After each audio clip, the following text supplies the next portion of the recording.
அணைகளில் நீர் நிரம்பிய பிறகே தமிழ்நாட்டிற்கு நீர் திறக்கிறது கர்நாடகா என்ற ஒரு கருத்தை முன்வைத்திருக்கிறது. ஒழுங்காற்று குழு கூட்டத்தில் தமிழகம் இந்த புகாரை முன்வைத்திருக்கிறது. விவரங்களோடு செய்தியாளர் சுசித்ரா இணைகிறார். சுசித்ரா, என்னென்ன விஷயங்கள் குறிப்பிடப்பட்டிருக்கு? தகவல்களை பகிர்ந்துக்கலாம்.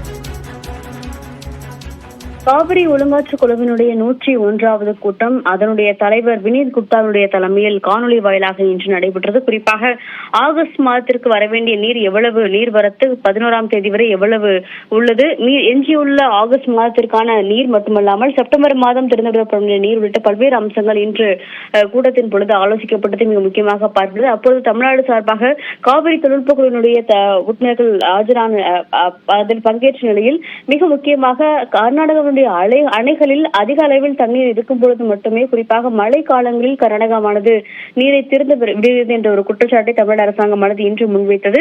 அதே போல் அதிக அளவிலான மழை இருப்பதன் காரணமாகத்தான் தற்பொழுது இந்த நீர் வரத்து என்பது தமிழ்நாட்டிற்கு இருக்கிறது, வழக்கமான காலங்கள் அது இருப்பதில்லை என்ற ஒரு குற்றச்சாட்டையும் இன்றைய ஆலோசனையின் பொழுது அவர்கள் முன்வைத்தது முக்கியமாக பார்க்கிறது. கடந்த ஆகஸ்ட் மாதத்திற்கு சுமார் 56.73 TMC நீரானது கூடுதலாக தமிழ்நாட்டிற்கு வழங்கப்பட்டுள்ளது, திறந்துவிடப்பட்டுள்ளது என்ற ஒரு கருத்தை கர்நாடக அரசாங்கமானது முன்வைத்துள்ளது மிக முக்கியமாக பார்க்கப்படுகிறது. வரும் கடந்த ஜூன் முதல் தற்பொழுது வரை சுமார் 96 TMC நீரானது தமிழ்நாட்டிற்கு திறந்துவிடப்பட்டுள்ளது என்ற ஒரு கருத்தை இன்று கூட்டத்தின் பொழுது கர்நாடக அரசாங்கமானது முன்வைத்த நிலையில் இந்த குற்றச்சாட்டை தமிழ்நாடு அரசாங்கமானது முன்வைத்துள்ளது மிக முக்கியமாக பார்க்கப்படுகிறது. மழை அளவு அதிகமாக இருப்பதன் காரணமாக நீர்வரத்தில் எந்த ஒரு பிரச்சனையும் இல்லை என்ற ஒரு 2 மாநிலங்களுடைய கருத்தை காவிரி நீர் ஒழுங்காற்று குழுவானது பதிவு செய்த நிலையில் வேறு எந்த அதிகாரப்பூர்வ உத்தரவுகளும் இன்றைய கூட்டத்தில் கர்நாடகாவுக்கு பிறப்பிக்கப்படவில்லை. ஆனால் வரும் மாதங்களுக்கான அந்த நீர் பங்கீட்டை உடனடியாக முறையான முறையில் கடைபிடிக்க வேண்டும் என்ற ஒரு அறிவுறுத்தல் என்பது கர்நாடக அரசாங்கத்திற்கு காவிரி நீர் ஒழுங்காற்று குழுவினுடைய